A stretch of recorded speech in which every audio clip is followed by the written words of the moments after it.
Laissez-moi vous raconter certaines des choses que j'ai apprises de cette expérience. Ce que Dieu m'a enseigné.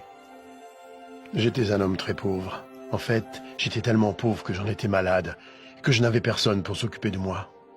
Même les chiens venaient me lécher. À cause de ma condition, je me sentais insignifiant et sans espoir dans ce monde. Mais ma foi en Dieu n'a pas vacillé. Et à ma grande joie, lorsque j'ai ouvert les yeux au paradis, j'ai appris que je n'étais pas insignifiant pour Dieu. Il connaissait toutes mes pensées. Il savait même combien j'avais voulu rencontrer Abraham. Alors il l'a envoyé, lui Abraham, pour m'accueillir et me souhaiter la bienvenue. Lorsqu'Abraham, le père de notre foi, m'a salué, je fus envahi par la joie.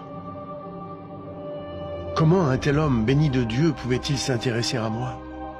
Apparemment abandonné de Dieu et sans utilité. Vous êtes-vous déjà senti ignoré, oublié, insignifiant? Dieu ne vous a pas oublié.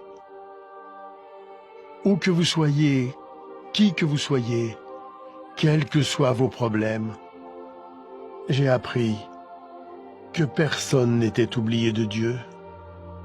Mon histoire prouve que rien ne peut nous séparer de l'amour de Dieu. Le riche était dominé par sa richesse, son influence et le luxe.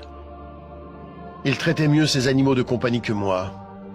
Il aimait les biens de ce monde et en a profité pendant toute sa vie. Il y avait des jours où je me demandais si Dieu savait qu'il n'était même pas prêt à m'accorder les miettes qui tombaient de sa table. Je sais maintenant que Dieu regardait. Le riche n'avait jamais perdu sa fierté et son arrogance, même en enfer.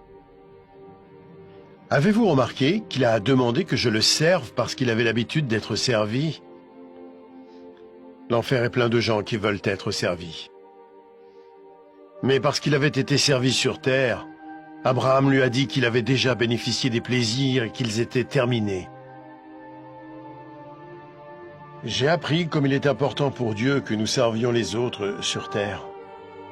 Plus spécialement ceux qui sont faibles et qui souffrent. Mon histoire illustre la façon dont Dieu veut que nous utilisions notre argent, nos biens et notre influence. Il est clair qu'une courte période nous est accordée sur terre pour tester la façon dont nous utilisons ce que Dieu nous accorde, pour nous-mêmes ou pour les autres. Ce n'est pas faux d'avoir des biens ou d'être pauvre. Ce qui est faux, c'est de refuser de servir les autres. Jésus-Christ a dit que même lui était venu servir, non pour être servi. Si vous utilisez l'argent et tout ce que Dieu vous a donné pour servir les autres, il sera satisfait, quoi que vous possédiez. Vous pouvez vous interroger sur l'enfer et le paradis, et sur ce qui arrivera après votre mort.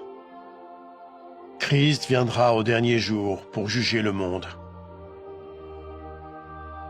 Le jour du jugement, le méchant sera envoyé en enfer, un lieu de tourment terrible et infini.